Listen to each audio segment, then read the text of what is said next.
Je m'appelle Clément Marcoux.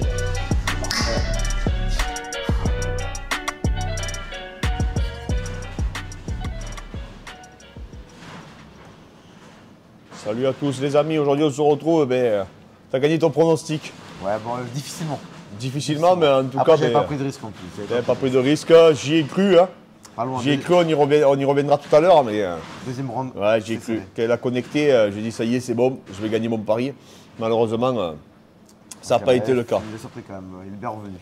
Ouais, franchement, non, solide, grosse prestation. Si tu veux, on peut commencer par ce combat. Hein. Ouais, bon, on commence par le combat. Alors, Ankalaev, moi, j'ai bien aimé donc, sa gestion, son contrôle, sa précision.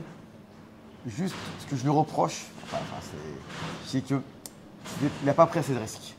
C'est-à-dire que le premier et le troisième, pour moi, ils sont pour lui, mais on ne sait pas comment les juges ils peuvent noter.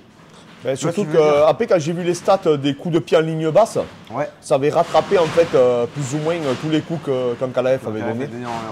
Et en plus, les commentateurs, en fait, vraiment, ils mettaient l'accent sur le fait qu'il avait la jambe vraiment qui commençait à être meurtrie. Et aussi qu'elle a été connectée. Hein. Oui, le deuxième round, il est clairement pour Mareta. Là, il n'y a pas de. Et après le premier et le troisième, moi, je l'ai donné à Ankalaev.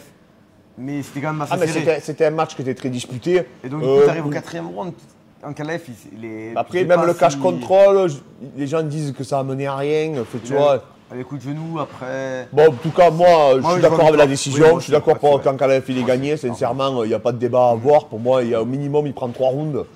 Maintenant, Santos, j'ai eu juste ce moment où il le connecte. Je me suis dit, ça y est, il va être agressif, il va tout faire pour le terminer. Moi, je trouve que c'est Santos qui n'a pas été agressif. Après, sur ses derniers combats contre Johnny Walker, Santos, il n'est pas agressif. Là, en plus, à Ankalaev, c'est lui qui est un peu le nouveau. Ouais, c'était compliqué. Du coup, pour moi, c'était à lui de prendre les initiatives. Non, après, c'est sûr que quand on voit Mareta, on avait dit que ça allait être un combat de striker. Il faut dire ce qu'il est. Ankalaev avait une meilleure gestion de distance, il était plus technique debout. Mareta, à part vraiment son travail en ligne basse qui était pertinent, mais après le reste, à part je te dis à cette sortie de clinch où il est extrêmement dangereux, où il connecte d'ailleurs Ankalaev. Après, je trouve que ça a été Ankalaev, il a déroulé, il a pris quasi. Même si c'était assez disputé, parce que c'est vrai qu'il n'y a pas un qui a pris l'ascendant sur l'autre réellement. Hein. Après, c'est juste que des fois, on a vu tellement des juges donner des fois un peu tout et n'importe quoi. Ah oui, j'aurais pas été étonné que ça aille pour Mareta. C'est sur le premier et troisième round, des fois, il y a eu un juge qui a donné 48-47. Il suffit qu'il donne un round de plus. Oui, 48-47, je trouve que ça représente bien la physionomie du match. Moi, je vous dis, j'avais un Ankalaev, je l'avais de 2 points, il me semble, sur mon pointage. Mais en tout cas, je l'avais et je suis content parce que ça met du 109, comme tu disais, pour la catégorie. Parce que même si Mareta aurait gagné, du coup, qu'est-ce qu'on aurait fait? On aurait remis contre Glover ou contre le vainqueur, contre Jiri. Voilà, on tourne en rond. Là, on a un nouveau prospect. Je pense quand même que ça va être difficile. Contre Jiri? Contre Jiri ou contre Glover, je pense que ça peut être compliqué. Alors, Glover, leur chance, c'est que il vieillit. Mais je sais pas, vous me direz dans les commentaires ce que vous en pensez. Moi je pense que c'est plus Jiri qui peut le gêner parce que Jiri il a un rythme. On voit que quand Mareta des fois accélère, ça le perturbe. Après moi c'est la lutte, franchement les deux en lutte c'était pas extraordinaire ce qu'on a pu voir. Il n'a pas trop cherché la lutte en Ankalaev. Juste sur le cash control, tu vois, voilà, après bon, on verra bien. En tout cas j'espère que maintenant je pense qu'il va se positionner comme challenger, à moins qu'ils y mettent le polonais, je sais pas du tout. Mais après voilà, en tout cas c'était une belle opposition entre ces deux combattants. Et on a eu un combat de striker. Ouais. Ensuite alors, on a eu Alex Pereira, donc le vainqueur de Adesanya Ogbori contre Bruno Silva. Moi, j'ai pas été emballé par Alex Pereira. Franchement, il y a toute une hype autour. Mais même le premier match, moi, j'avais pas été trop emballé. On va en faire un Adesanya bis, mais sincèrement. Là, franchement, quand tu vois Bruno Silva, il a touché. Hein. Il est rentré dedans. En fait, Adesanya, les gens n'osent pas rentrer dedans, à part Gastelum qui est rentré dedans. Bien sûr. Que ce soit Whittaker, que ce soit Romero, personne n'ose trop rentrer tellement il a un jab fort, tellement il casse les jambes. Là, Bruno Silva, il s'en foutait, il rentrait, il touchait. Enfin, à partir du moment où tu es un striker et ton adversaire n'a pas peur de ta boxe, c'est comme si, tu vois, par exemple, Islam, il se faisait jeter en l'air.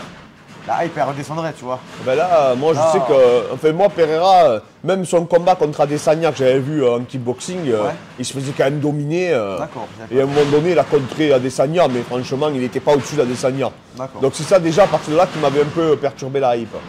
Les amis, excusez-nous, mais il y a une tempête chez nous.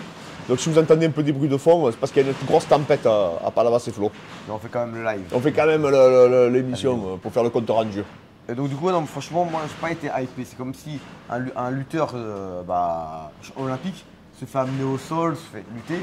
Ça fait quand même baisser la cote. Bah là, moi, Alex Pereira, j'ai du mal à voir ce qu'il va pouvoir proposer. Je pense que ça va être compliqué dans la catégorie. Il y a surtout qu'il y a des mecs qui ont une sacrée lutte. Il y a une grosse attente autour de lui. Il y a une grosse attente, etc. Même je trouve qu'il fait des erreurs de placement, même au clinch, etc. Il ne contrôle pas bien les poignets ni les biceps. Je sais pas, je trouve que c'est très approximatif pour prétendre à devenir champion de l'UFC, je parle. Hein. Pas pour performer, la preuve, il arrive à gagner. Mais pour aller chercher des Adesanya, des Whittaker. Ah, franchement, contre Whittaker et tout, je pense que ça va être très compliqué. Hein. Après, peut-être qu'il est passé à côté un peu de son combat, on verra. Drew Dober contre Terence McKinney. Alors moi, je vous avais dit que McKinney, je t'avais dit depuis le début, j'avais dit, pas pour être méchant avec lui, mais je pensais qu'il ferait rien à l'UFC, qu'il ne ferait pas une grande carrière. Ben là, je te dis, c'est un mec. Après, c'était pas passé loin là. Ouais, non, mais les amis, il faut savoir que ce gars-là, ou il se fait terminer ou il termine les mecs. Donc lui, il n'a pas de. Il n'est pas dans la demi-mesure. En fait, c'est quelqu'un qui donne tout. Et Dober savait qu'il allait tout donner. Donc même son coin savait qu'il allait rentrer comme un malade d'entrer pour le terminer parce qu'il fait ça tout le monde. Hein, tu as bien vu, il gagne tous ses victoires en premier round. Ils ont laissé passer l'orage, il n'a pas paniqué. Là où Dober était fort, c'est de tenir l'orage, pouvoir tenir quand même. Ah oui, mais complètement. Non, mais après, c'est un mec qui a un sacré mental, il est vraiment déterminé. Mais bon, encore pareil, hein, on voit que McKinney, voilà, il a ses 4 défaites, je crois que c'est ses 4 défaites au premier round. Donc il a gagné qu'au premier round, mais il perd qu'au premier round également. Et pareil, entre nous, je pense que Dober ne fera rien dans cette catégorie non plus. Oui, faut pas se leurrer, c'est pas un mec qui va rentrer dans le top 3, top 4. Il faut être lucide au bout du moment. Je pense que ces mecs-là, c'est un peu des gatekeepers, voilà, mais c'est pas des gens, à mon avis, hein, qui vont faire carrière dans cette catégorie. En tout cas, il fait toujours le spectacle, lui, c'est McKinney. Il est déter. Tous ses combats, franchement. Ça m'a fait penser un peu à Edgy McKee. Des coups de pouvoir tourner ils s'en foutent, sauf que j'ai l'impression que le menton, déjà, j'ai de gros doutes sur son menton. Par rapport à Drew Dober, oui, c'est sûr. Voilà, et après, j'ai l'impression qu'il faut que ça aille.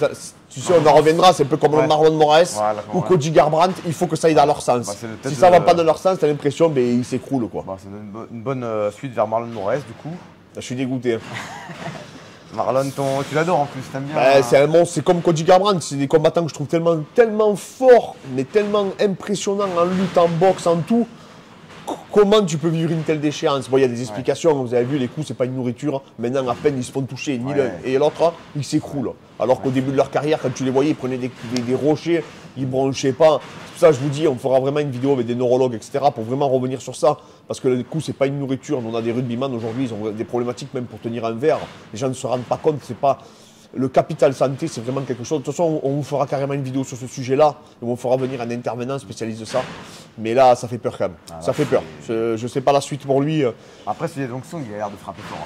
Ah, mais le problème, c'est. Le dernier percute, c'est. D'accord, mais le problème, c'est qu'il prend que des KO. C'est comme Cody Garbrandt.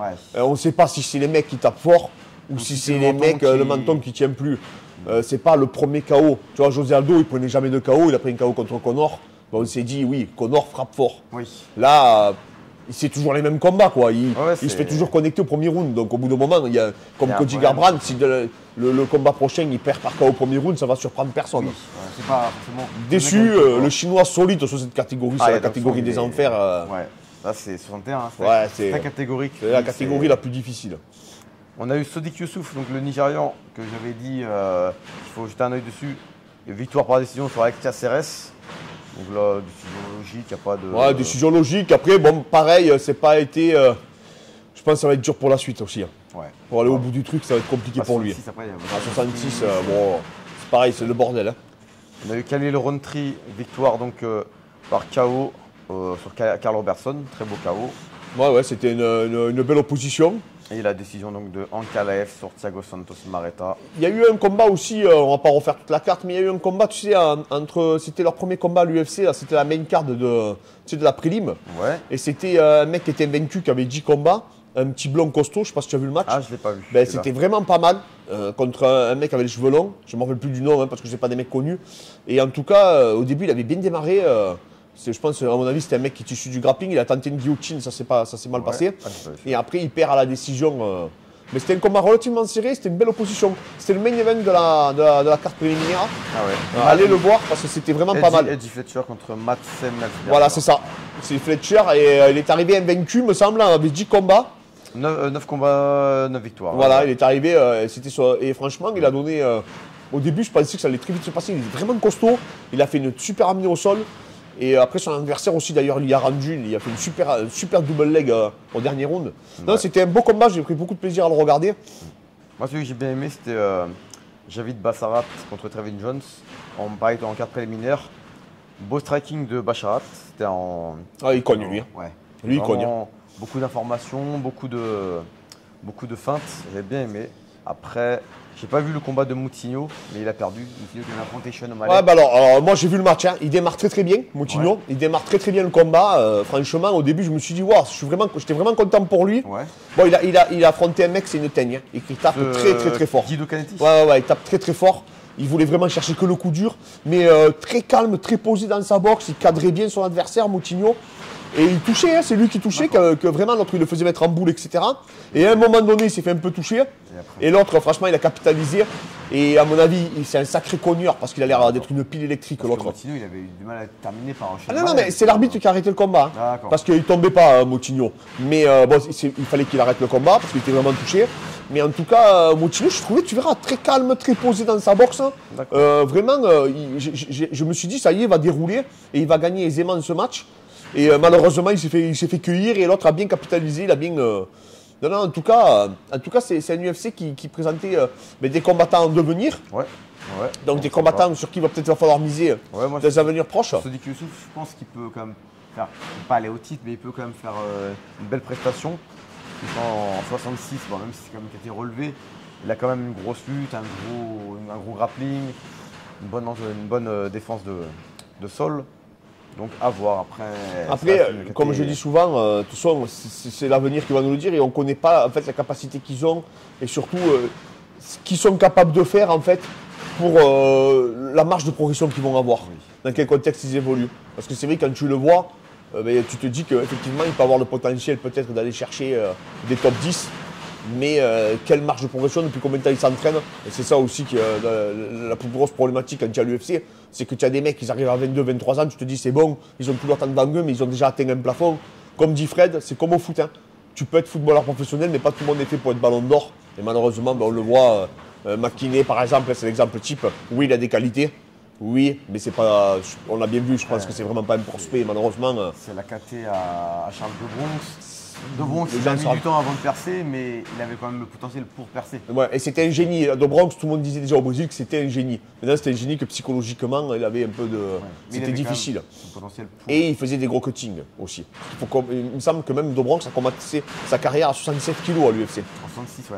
66. Non, 77. D'accord. Il me semble que son premier combat, il était à vérifier, mais il me semble que son premier combat était à 77 kg. Ah oui, après il a fait toute sa carrière à 66 kg. Donc c'est pour vous dire. Et maintenant, je pense que vraiment, il a trouvé sa caté qui est les 70 kg. Demain, les amis, on fait la FAQ. Donc lundi soir, on fait la FAQ. Elle sera sûrement sur Twitch. De toute façon, je vous l'envoie sur les stories Instagram. On vous le mettra aussi. Ou sur Twitch ou sur YouTube. De toute façon, on vous enverra l'information. N'oubliez pas de vous abonner, les amis, pour nous suivre, pour rien louper. Et on répondra à vos questions. On a pas mal de questions sur la préparation physique pour les sports de combat, le contexte, les disciplines à privilégier, le cutting, et beaucoup d'autres questions. Vous verrez, on se fera un plaisir d'échanger avec vous. Merci encore et passez un bon dimanche à tous.